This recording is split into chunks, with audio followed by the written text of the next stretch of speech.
is the process right now with just the players as you wrap up the season? The guys kind of discuss their outlook in the program. Met with the team on Monday. Um, Coaches are meeting with players today, and then I will meet with every player tomorrow, Friday, and then if anything spills over into the next couple of days. I've taken the last couple of days and met with some of the seniors. Excuse me, guys. Not coming back, just trying to help them with their plans, making sure they have a good setup. But so every player will meet with, you know, their position coach, coordinator if they want, and then meet with me as well. It's another process question. When you think about how you review the previous season, how do you kind of go about doing that? And how has that maybe evolved since you started as a head coach? It's a great question. I try to look at it in a bunch of different lights. I try to get feedback from the players as one, feedback from the seniors. Like talking to Luke Reimer. Would you do it over again? Talking to the older guys. Getting feedback from the staff. Not just the coaches, but everybody in terms of the process and the way that we do things. I think when you come to a new place, you have to figure out that place and the rhythm and of everything. And so everything from the schedule to the meetings to, we have a unique thing in that we're moving into a new building at some point, but just trying to get all the feel for that. And then I try to go back and look at the season. I try not, obviously the football. Right now a lot of it is the roster, but as we move, there's not a ton of time really to, you don't get too much time right now if you want to do a great job with the roster and with the current players. But when the emotion's gone and all that's done, I try to make sure I go back and look at everything and just sort of say, hey, what did we do well? What did we not do well? But more importantly, why, right? Why do we do these things well? Why do we not do these things well? When you have an ending the way we had, you have a tendency to dwell on the negative things. Keith handed me a document of all the positive things that we had done, and that was probably pretty good for me to look at, just to see all the growth. And then you can then begin to attack, hey, what are the other areas we have to grow in to make the jump that we want to make this year? Do you feel like you have to address the quarterback situation in the portal by you going into the portal? I think that the portal for me is, I either want to, if we go to the portal, I either want to get someone with at any position, someone with multiple years, I think is on caliber with the guys that we have, or someone who's instant impact upgrade, like someone who can make a difference. Make no mistake that a good quarterback in the portal costs, $1 million to $1.5 million to $2 million right now. So just on the same page, right? So let's make sure we all understand what's happening. So there's some teams that have $6 or $7 million players playing for them. So, we just kind of believe in doing things like the old school way, the hard way, building. But that doesn't mean we won't look at people in the portal. We did it last year, right? It just means they have to be clearly an impact player for us if they're like a one-year player, or they have to be someone that has multiple years to get in our program and develop. So. When I go back and look at our quarterbacks this year, obviously, everyone can look at the negatives, the turnovers and all those things. I also see a lot of positives. I saw a lot of positives in the way that Chuba played. I say to myself, if Chuba had played more throughout the course of the year, would he be further along, right? For whatever reasons he didn't, right? He got banged up and all those different things. Like, I think Chuba has a high ceiling. When I look at Heinrich, Heinrich wasn't even in quarterback meetings last year. Wasn't even allowed to go to the meetings. So, I'm really proud of him. And I just think with further development, those guys have 2 years left. I think they're going to be good players. And so, but I'm not stupid. It doesn't mean that I'm not looking for everything. I'm just, trying to be very diligent about the process and making sure that, we always think long term, unless someone's like a huge impact player. When you look back at Jeff's recruitment out of the portal and everything that happened from his initial recruitment all the way up to the end of the season, what sort of lessons can you take from that? Well, I'm never going to say anything that's going to sound at all sound disrespectful towards a player. So, I think Jeff's an amazing young man, an amazing human that was there for his teammates every step of the way. had we started off with a couple layup games and, he got some confidence, maybe things would have gone better. He's really talented, can run, dynamic, can make all the throws, just turn the ball over too much. But I love who he is. I love the person that he is. So in terms of kind of what's the lesson from it? I just think it's true for everyone. I work for a guy named Marty Herney, was a longtime general manager of the Panthers, and it was with me. They got fired after 1 year and went to the Washington Commanders. And he said to me, "Hey Matt, just remember they're all fourth-round picks. Like when you bring players in with like sort of this expectation, they're all fourth-round picks and they need time." And it's some you look at some of the portal quarterbacks that are having a ton of success. Penix and Nix and all those guys, like they've been there for a while, right? They've had a couple years to develop in that system, and so I think there's a lot of things to it. But I don't regret taking Jeff. I think Jeff's been an amazing teammate, and I've loved having him here. And I think he can do a lot of things to help a football team. I wish we would have done a better job by him, maybe in some ways, have helped him more. But I do think that we all have a tendency sometimes, and this is not about Jeff, just in general, to like forget that if some of the guys that we have went into the portal, people would be going nuts trying to get them. So like you just have to make sure that you value your own roster with as much respect as other people would if those guys went into the portal, if that makes sense. And so we're just trying to learn as we go about how to manage the portal plus high school recruiting. Things happen every year with coaches, assistant coaches, and movement after the season. But if you have the option to have everybody back offensively on your staff, are you set with the responsibilities the way that they were this year, or would you look at potentially splitting up what Sat does between coaching the quarterbacks and coordinating the offense? Yeah, I'm not ready to talk about that yet. I'm not there yet. When I hired Sat, the goal was to have a quarterback coach and have Sat coach the tight ends. It didn't work out. I think in the first year at a place like this, you get pulled in a lot of directions. And whereas some people think some of our coaches do a bad job, sometimes I think they did a great job. I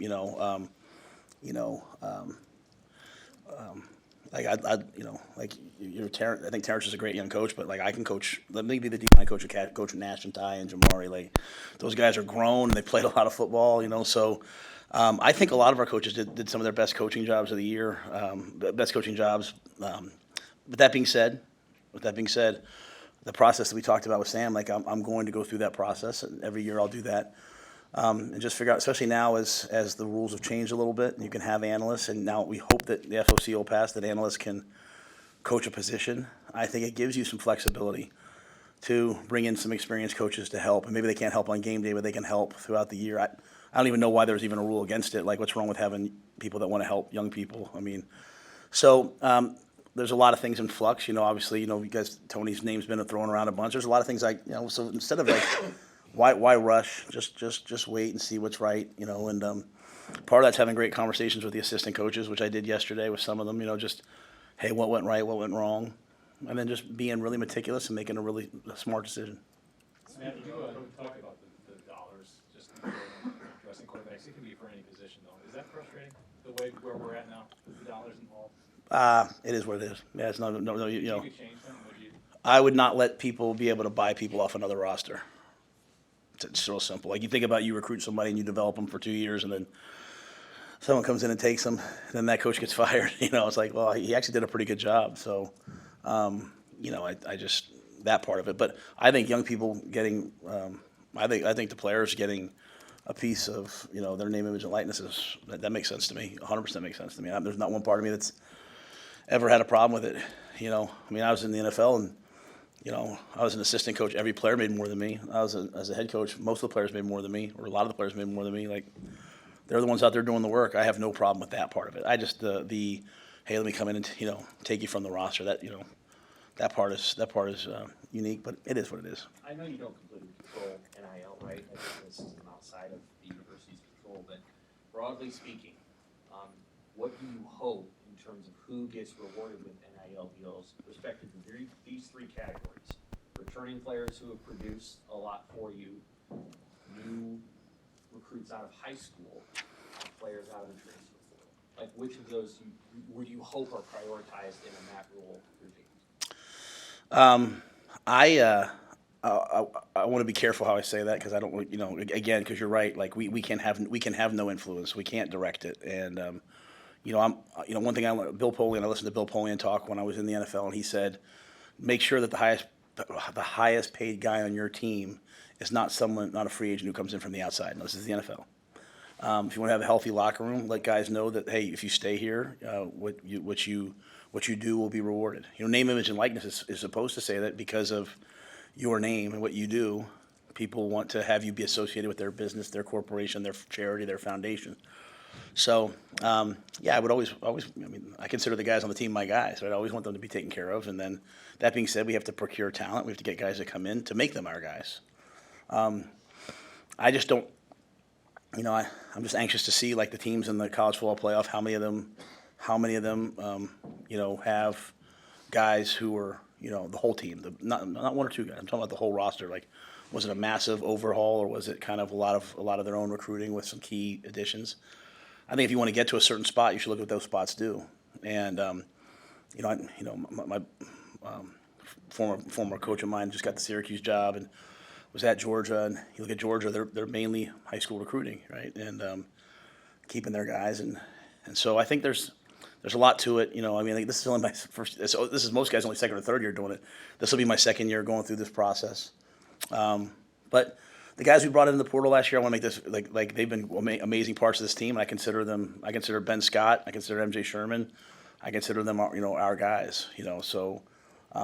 I just want the guys on our team to know that if they stay here and they're loyal, good things will happen to them. I'm sure that's true of Georgia, but of course Georgia probably has a really robust NIL program for the recruits, the kids that are coming out of high school. Is that something that you feel strongly about, or is that challenging in its own way?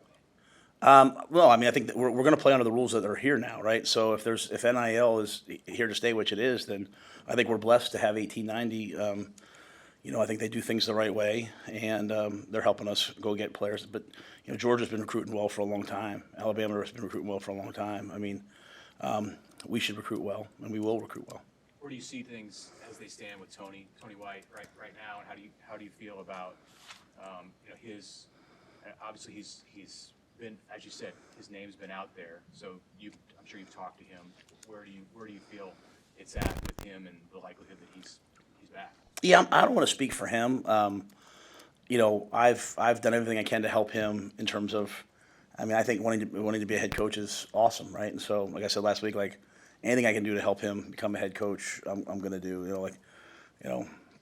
I've got two, for Fran getting the job at Syracuse, two guys that work for me now as Power 5 head coaches. That'd be awesome. If Tony gets an opportunity, that'd be awesome too. With that being said, I also think we'll be really good on defense again next year. And I think the opportunities that Tony has in front of him now will be there next year as well. I think he's an excellent coach.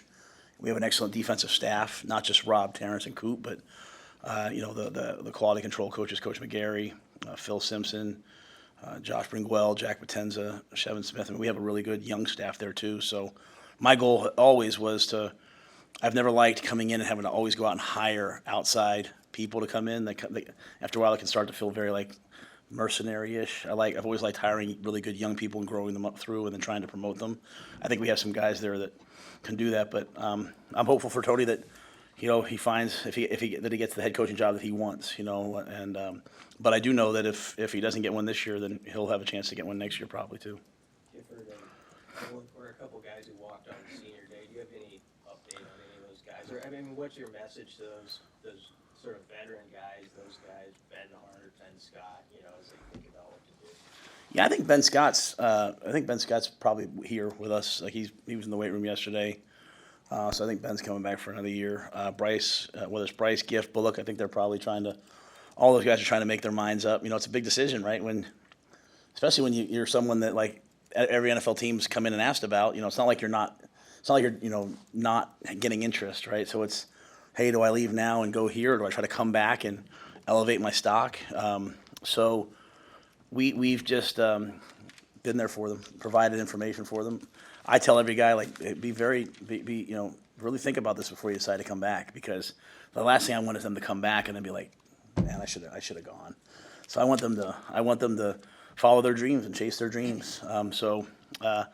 I think a lot of them are just kind of, again, you get done with that game, especially with the way the last 4 games went, coming down to the wire. It's just emotional. I told everybody this week, like, man, go play pickup basketball, go hang out with your girlfriend, go to class, like, get away for a few days, come back.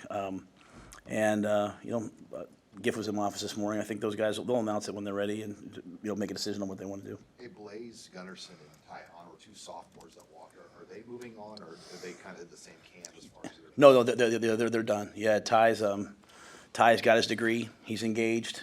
He's going back home to farm with his dad and going to open up a business hopefully. And I can't tell you how much I love and respect that young man. I mean, so it's one of the things where I brought him in kind of like, hey, I heard you're not coming back. What's wrong? And he started talking about being engaged and he's more mature than me. So he happy for him. And then Blaze done a great job for us. He's always had just some injuries and battled through some things, and I think he's ready to just kind of move on. If that changes, it might change at some point, but I think both those guys are done. A lot of the freshmen got on the field last year. Does that decrease some of the need for portal additions, seeing the growth that they've made and the path towards playing time they carved out? Yeah, well, I just think if you're looking at kind of the guys we signed last year, right, and you're saying, well, how did Jalen Lloyd do? What was the stat you said to me about Jalen Lloyd? Like 350-yard, him and Marvin Harrison tied for the most 50-yard touchdown catches, and he didn't play the first however many games. And Malachi certainly belonged out there, making big plays and big blocks, and Justin Evans Jenkins and Mekhi Bear, who were the previous class. I get that, but the guys we recruited, Cam Lenhart and Prince Will and Ethan Nation. I mean, I don't know why we wouldn't keep trying to do that. Keep trying to bring in guys of that caliber, and again, try to make this be a place where they everything they want they can get here. You have those guys over time.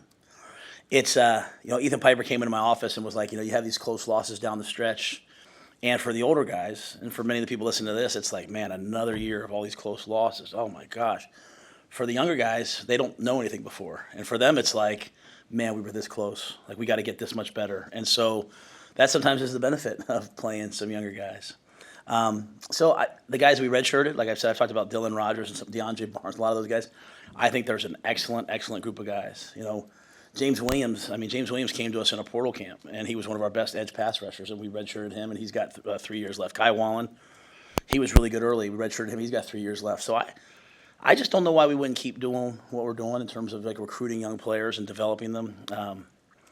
So yeah, I think that does keep us. Plus, our roster is pretty maxed out. Like, we're not like at 75 where we have room for 10 guys. And just so we're on the same page, like, you don't get to make people go in the portal. They got to want to go. It's not like this thing only works one way. The players can transfer, but you can't say, hey, you got to go. And I'm not here to do that. I'm not here in any way to impact young people's lives adversely. Like, if they want to be here, as long as they know, like, hey, this is your role. I tell them that, but.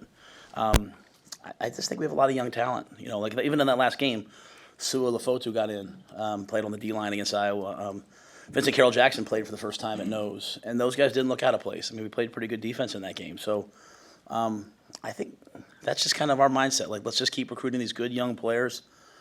I remember in the summer, I think, Mitch, one of you guys asked me, like, hey, some of these kind of unknown recruits, well, some of those guys now are getting a bunch of Power 5 offers. And these guys that we were on first, I said, well, just, a lot of those guys now, they have other things. And it's at the point now where if someone's committed to us and they want to take some other visits, we have to almost let them go because we're over. We're just over. And we have to get the 85 scholarships. So there's a roster management piece to this that's a challenge. But I like the way we've recruited. I like the guys that are here, and I like the young players that played this year. You alluded to it earlier, but the college recruiting game that you came back to is a lot different than the one you left. I mean, that first winter that you had last year, is there anything that you took away from that you plan to apply this year after having one under your belt? Yeah, I think just the numbers game's way different. Before, there was a lot of limitations on who you could take and who you couldn't take. So just managing the roster and managing, I'm someone who's never been too caught up. Most coaches are very caught up in, we need 5 running backs, we need 6 of this. Like, I'm more like who are the ones, who are the blue dots, who are the guys who can change the game, and like, I don't believe you can ever have too many D linemen. You don't believe you can ever have too many O linemen. So like, you can, to me, you can find, if you find a good one, you take them. So, so with that being said, like, I think just kind of managing the new numbers, and then obviously the portal and the ability to move of the players is different, and I just had to get adjusted to it. I know you probably haven't built completely into it, but just from a line of scrimmage. Oh, my God. Coach, I am so sorry. Could one of you guys zoom in on him? I can't stop it. I apologize. Why? That's the best thing that happened to me all day. My gosh. I was listening on the way. That's wonderful. Like we're all happy right now. Okay. I know you haven't reviewed it completely, but just from a line of scrimmage perspective, offensive line, defensive line, how competitive were you guys this year, do you feel like, against the Big Ten? I think that's a really good question. I thought defensive line wise, I thought we were as good as anyone. I was disappointed we didn't have more guys make all conference, but to the victor belongs the spoils. If you want to make all conference, you better win a lot of games. So that is what it is. But I thought Ty, Nash, those guys were as good as anybody. I thought the offensive line, at the end of the year, got significantly better. I thought they improved with some major injuries. Right, Nuri coming off a knee, losing Pipe, who, Pipe had, 3 or 4 of the best blocks of the year, losing Turner, guys having to step up. You look at Teddy. Teddy's never even really had a true, off season in the weight room, before last year. So I just think for our offensive line, I think that they just have to lift. They need another off season. I think it's going to be really good for them. Corey Campbell, Kristen, our nutritionist, I think they do a great job. And I think as the year went on, the way we practiced really benefited the offensive line. But that's the step to me this year is our tight ends, our O-line, just taking another step within the Big Ten and allowing us to be more physical at the point of attack. Some of the young players I think are going to be really talented young players. We have a young man who walked on last year, Grant Segrin, who's 240 when he was recruited and 295. We have some really good young players, and I think that those guys are going to come on as well. So, but I thought we were competitive, but not certainly at the level where at the end of the day, when you look at all those close games, you say to yourself well, we'd love to be able to control the line of scrimmage a little bit more, and end games, when you have a chance to, and that's just the process of developing those guys. How do you feel about running backs? And I asked specifically about them just because of Gabe and Ramir coming off injuries here. Yeah, I think all signs with Gabe and Ramir's injuries were that they'll come back and be fine. I thought Emmett did a great job and proved that he can be the guy. And you guys have heard me talk about Quentin Ives. I think Quentin's a star. I think he's got a lot of talent. We'd love to recruit one, but it has to be the right one. So I think those 4 guys give us a really strong running back room. I like those 4 guys. I love having a big back like Gabe, and obviously Ramir, as a return man, as a guy catching the ball in the backfield, can be explosive and dynamic. So I like that room. I'm anxious hopefully those guys come back completely healthy, but all signs have pointed in the right direction. Is Marcus Washington looking to get another year, or is he moving on? What are the chances of that happening? Yeah, Marcus has asked us to look into that. It would be a pretty complicated waiver, so I think that they're working through it. So I can't I can't give any idea of whether that would happen or not. But he, like a lot of the older guys, would like to come back. It's just a matter of if we can.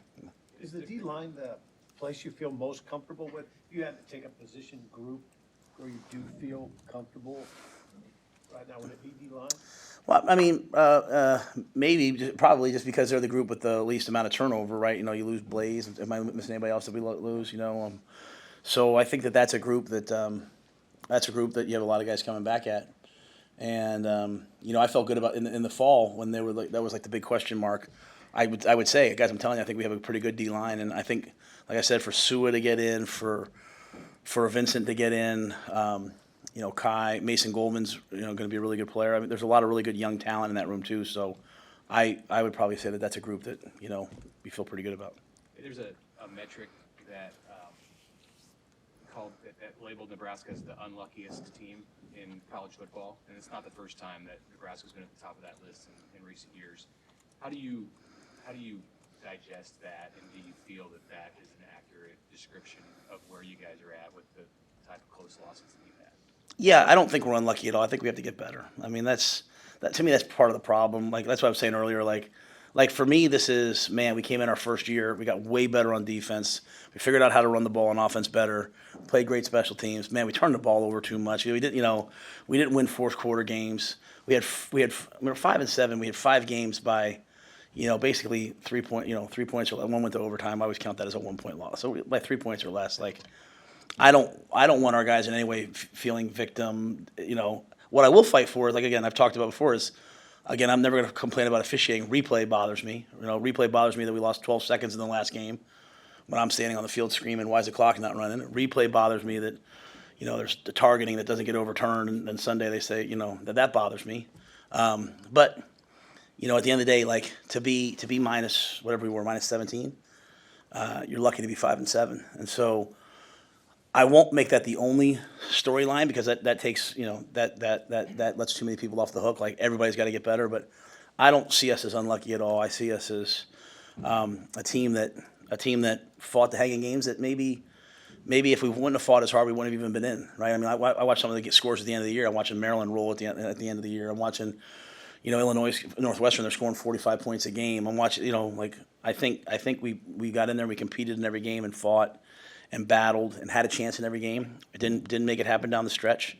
So I don't think it's unlucky. I think it's like, hey, let's go back through the same thing from a year. Let's get a little bit better in every area, and let's make close losses close wins. And that's been my history. So I've tried to do. So I'm already on to year 2 right now. I'm not even still on year 1 in my brain. I've already moved forward, and I'm ready to go. So Those turnovers, they went all the way back to the spring game when you look back at it now. So as you start to move in that direction toward next spring, like, what can you do now? What can you do through the offseason to try to, I feel like we've asked a different version of this question every week, but what do you guys do to address that and try to fix it? yeah, it's a great question. All right, and it's really like one of the questions that, like, I have to, like, really ponder, because even through the course of the year, like, I'd ask Coach Brown, like, what am I doing wrong, Coach? Like, what are we doing wrong? 'Cause I've never had this before. And I would probably put it into 2 categories, because the easy thing is, like, the coaches will say, like, well, if you fumble the ball, you're not playing. Well, we really didn't, outside of the quarterbacks, really didn't fumble the ball too many times. I mean, like, that wasn't about an appropriate ratio, right? Like, it was really the quarterbacks and the quarterback play. And so, like, the first thing, get a new quarterback coach. I don't always think that that's necessarily right either. I mean, it might be right. I like to look through it and see it. I think making the protection better. I think making the run game better. I think maybe simplifying a little bit of what we do now that we kind of know. You can't. I can't explain enough. Like, after you go through a year and you've seen the league and you've seen the conditions you play in, like, you're sitting here and you're like, man, okay, now I know exactly how to attack this. It stinks that it kind of takes you a year, but and again, we try to do it during the course of the year. I'd love to have a year where we only play one quarterback, where you don't start 3 quarterbacks, right? Like, that's a recipe for not being successful.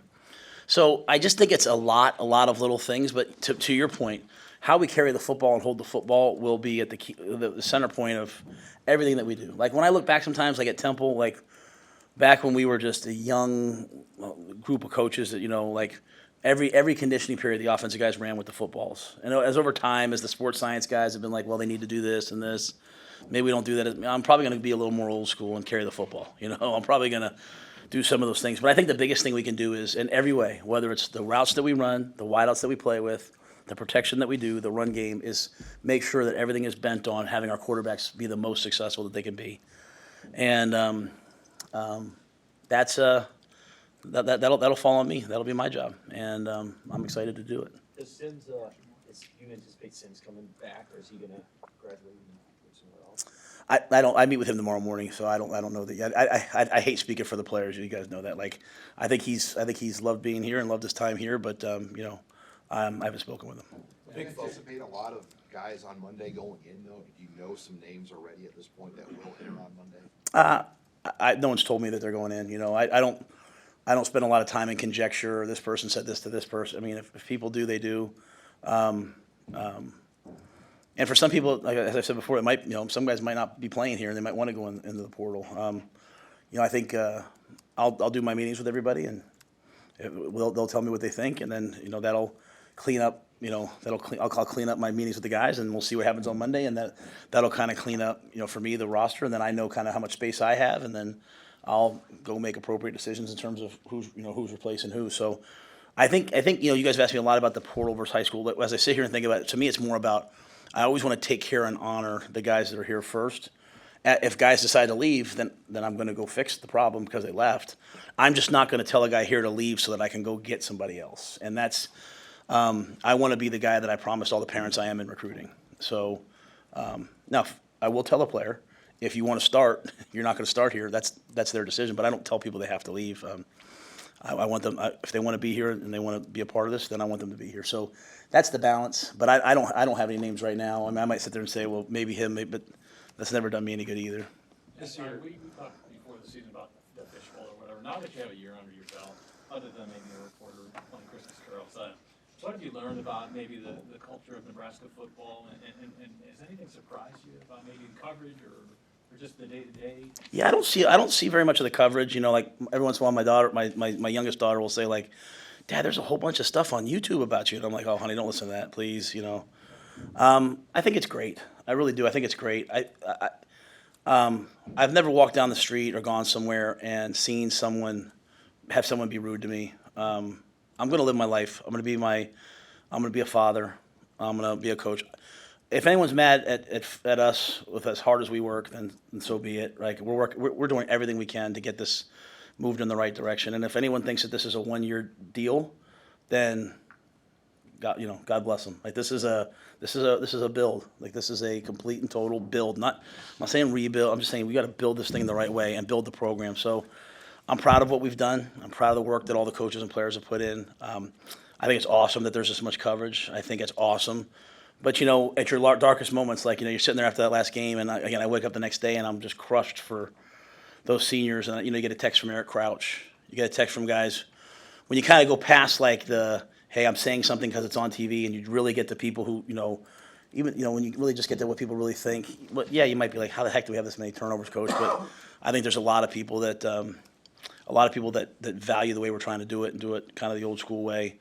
When I'm sitting there at practice before the last game, and I've got, Coach Darlington, Coach Solich, and Coach Osborne all at practice, I think we're doing it the right way. So I think the amount of people that care, I think the fans are awesome. I think the support is awesome. I think everything about it is great. It's what we signed up for. So I couldn't be happier having been here, having come here. It's been a great year for me. But I am on year 2, and I said after the Colorado game, we were 0-2. I said, this is kind of what you get when you hire me, right? You're just going to kind of try to do it the right way and not take quick fixes. And so, I think we got to 5-7. I could not tell you how disappointed I am that we're not in a bowl game. Could not tell you how soul-rockingly disappointed I am for our guys. But with that being said, I do believe, like when I was 6-6 at Temple in my second year, that not going to a bowl game ignited a fire within me and the players. And the next year we won 10 games. And I'm not making any predictions about next year. I'm just saying we will be a considerably better football team next year than we are this year.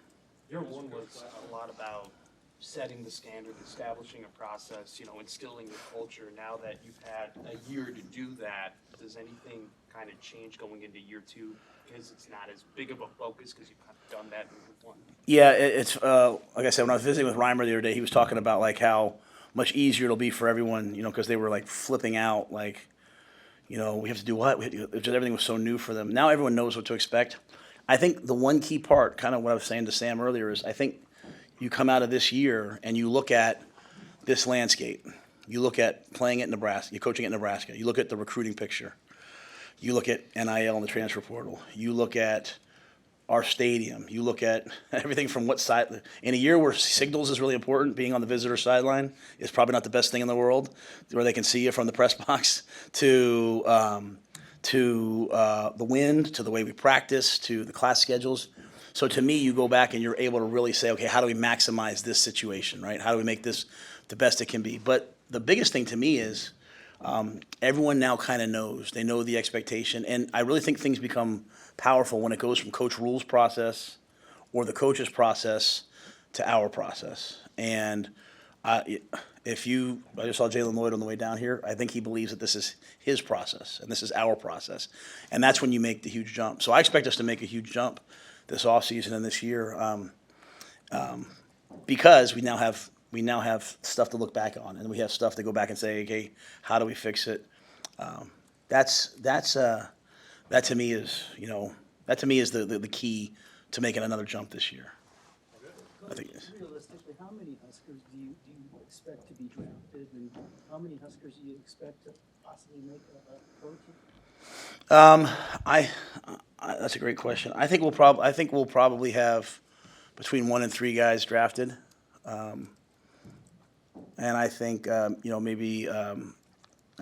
maybe 3 to 6 guys in camp, and I think we have a lot of blue collar tough guys. I think we have guys like Phelan Sanford who just down punts on the one all the time that NFL teams will bring into camp, and then they'll and then they'll have a chance.